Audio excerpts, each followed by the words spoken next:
Hello guys, in this video I'm going to teach you the fifth chapter of the 8th class geography NCERT। तो start करते हैं। देखो chapter का नाम है इंडस्ट्रीज़। तो इंडस्ट्रीज़ के बारे में बात करते हैं। देखो इंडस्ट्री क्या है। देखो as I told you in previous video कि जो हमारी इकोनॉमिक एक्टिविटी होती है वो तीन टाइप की होती हैं, प्राइमरी, सेकेंडरी एंड टर्शरी। तो इकोनॉमिक एक्टिविटी फर्स्ट वाली आती है, उसमें प्राइमरी एक्टिविटी में हमने एग्रीकल्चर देख लिया, तो उसमें एग्रीकल्चर और रॉ मटेरियल से जुड़े हुए काम आते हैं। अगर हम सेकेंडरी एक्टिविटी की बात करें जो कि मैन्युफैक्चरिंग का काम होता है मोस्टली, तो मैन्युफैक्चर कौन करता है? वो इंडस्ट्री करती है। तो जो हमारी इंडस्ट्रीज़ हैं वो हमारी सेकेंडरी एक्टिविटीज़ में आती हैं। ठीक है। तो इंडस्ट्रीज़ का जो भी कंसर्न होता है, जो भी प्रोडक्शन होता है, वो रॉ मटेरियल को यूज़ करके वो उसको फाइनल प्रोडक्ट बनाती हैं। तो ये इंडस्ट्रीज़ का एक काम है। देखो अगर रॉ मटेरियल के बेस पर हमें इंडस्ट्रीज़ को डिवाइड करें तो पहली आती है आपकी agro based industries.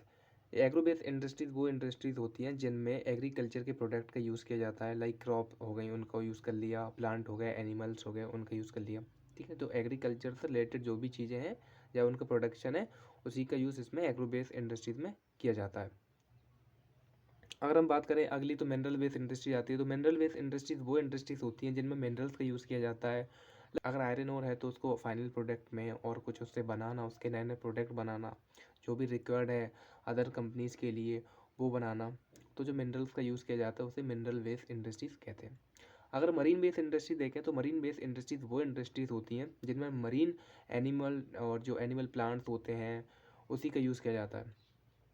Forest based industries का बात करते हैं तो इसमें आपकी जो फॉरेस्ट होता है उसके मटेरियल का यूज़ किया जाता है, लाइक आपके प्लांट से जो भी मिलता है उसका यूज़ किया जाता है।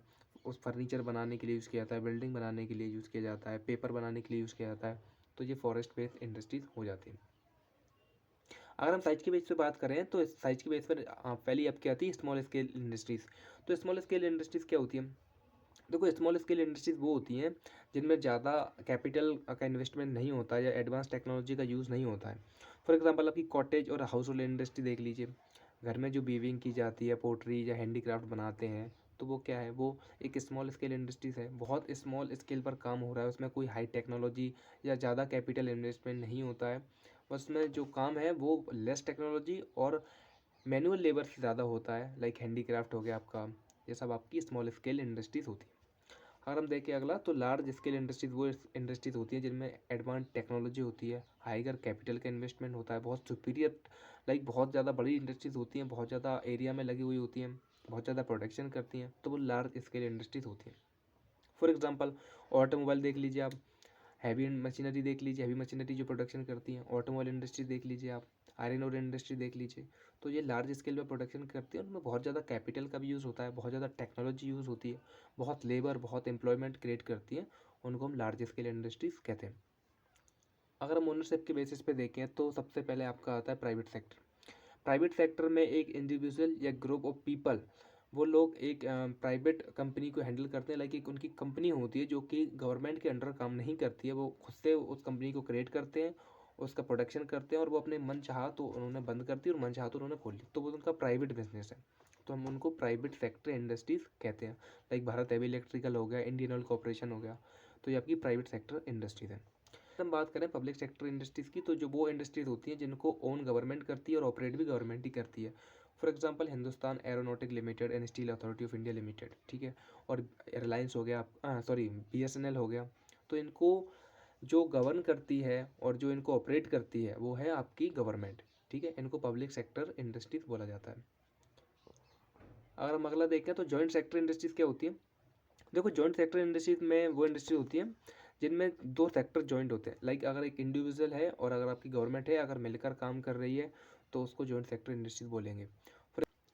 फॉर एग्जांपल मोदी जी हैं और मुकेश अंबानी जी हैं, अगर दोनों मिलकर कोई अपना एक सेक्टर लगाएं, लाइक इंडस्ट्री लगाएं कहीं पर और किसी चीज़ का प्रोडक्शन करें इंडिया में, तो वो जॉइंट सेक्टर हो जाता है, जहाँ पर दो सेक्टरों का मिलकर एक एक इंडस्ट्री लगाना हो या प्रोडक्शन करना, उसको जॉइंट सेक्टर इंडस्ट्री बोलते हैं।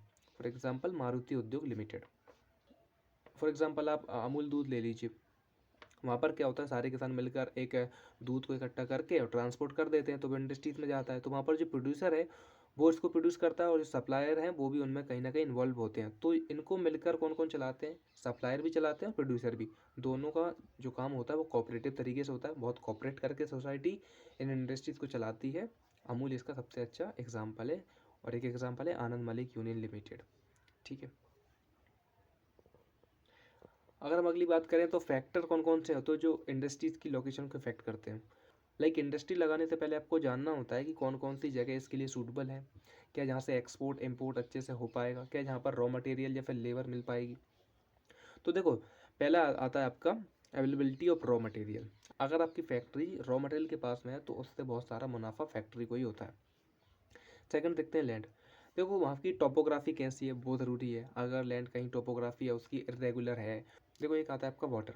अगर वाटर की अवेलेबिलिटी आसपास नहीं होगी, एस यू नो कि इंडस्ट्रीज में कितना ज़्यादा वाटर कंजम्पशन होता है, लाइक वाटर बहुत ज़्यादा यूज़ होता है इंडस्ट्रीज में, क्योंकि जो मशीनरी है और एट द एंड जो प्रोडक्ट है वो कहीं ना कहीं उसमें वाटर का बहुत ज़्यादा यूज़ होता है, मशीनरी में भी बहुत ज़्यादा यूज़ होता है। तो वाटर एक बहुत इंपॉर्टेंट फैक्टर हो जाता है। तो वाटर का अवेलेबिलिटी ही इंडस्ट्रीज को अफेक्ट करती है। अगर हम एक और फैक्टर देंगे तो वो आता है आपका लेबर। लेबर की अवेलेबिलिटी ज़्यादा होनी चाहिए, कम प्राइस में और चीप प्राइस में ज़्यादा से ज़्यादा लेबर मिले, और ज़्यादा से ज़्यादा टाइम करने वाली लेबर इंडस्ट्रीज़ को चाहिए होता है। लाइक आपका बंगाल हो गया, बिहार हो गया, वहाँ पर जो एरिया है वहाँ पर बहुत अनएम्प्लॉयमेंट है और वहाँ पर जो लेबर है वो अनस्किल्ड है। लाइक आप उनको बस थोड़ा बहुत काम सिखा दो तो वो कर लेते हैं, तो इस टाइप का काम वहाँ पर हो जाता है।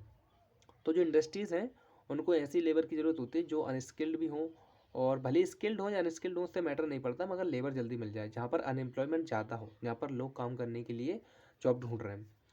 सेकंड देखें तो पावर, इलेक्ट्रिसिटी बहुत ज़रूरी है। बिना इलेक्ट्रिसिटी के तो आपकी कंपनी और जो फैक्ट्री जो भी है वो चलने से रहा। कैपिटल देखें तो इन्वेस्टमेंट, यहाँ पर कैपिटल मार्केट भी पास में होना चाहिए, फाइनेंशियल बैंक मार्केट होना चाहिए पास में, क्योंकि लेन देन और जो भी है तो ट्रांजेक्शन आपके कैपिटल के थ्रू ही होगा। अगर हम अगला देखें ट्रांसपोर्ट, तो वहाँ पर जो ट्रेन है, जो एरिया है वो अच्छा होना चाहिए, रोड वगैरह होना चाहिए, और जो ट्रेन की अवेलेबिलिटी है, रॉ मटेरियल का ट्रांसपोर्ट में कोई दिक्कत नहीं आना चाहिए, तो ऐसा वहाँ पर एरिया होना चाहिए। अगर हम बात करें जो इंडस्ट्रीज़ को सबसे ज़्यादा इफेक्ट करते हैं वो आपका है land, labour, capital, raw material, power, transport and market. ये कुछ ऐसी चीज़ें हैं जो लोकेशन को बहुत ज़्यादा इफेक्ट करती हैं। अगर हम बात करें इंडस्ट्रियल सिस्टम का, तो देखो इंडस्ट्रियल सिस्टम क्या है। इंडस्ट्रियल सिस्टम में आपका जो रॉ मटेरियल है, लाइक आपको उसको इनपुट है उसको डालना पड़ेगा, प्रोसेसिंग होगी, फिर आउटपुट होगा। तो इंडस्ट्रियल सिस्टम में मेन जो पर्पस होता है लोगों का, वो फाइनल जो आपका आउटपुट है उससे प्रॉफिट अर्न करने का होता है। तो एट दी एंड जो भी प्रोसेसिंग है, जो भी रॉ मटेरियल है, जो भी आपने लेबर या फिर आपका जो भी इन्वेस्टमेंट किया है, एट दी एंड आपको कुछ प्रॉफिट होना चाहिए। और उसकी जो भी ट्रांसपोर्ट है, उसका जो लैंड है, कॉस्ट है, जो भी है इंफ्रास्ट्रक्चर वगैरह, सबको मिलाकर आपको एट दी एंड अर्निंग होना चाहिए। ये एक इंडस्ट्रियल सिस्टम का मेन पर्पस होता है। तो आई होप आपको ये वीडियो समझ में आया होगा। अगले वीडियो में मैं आपसे बात करूँगा इस चैप्टर के आगे वाले पार्ट्स का। तो थैंक यू फॉर वॉचिंग।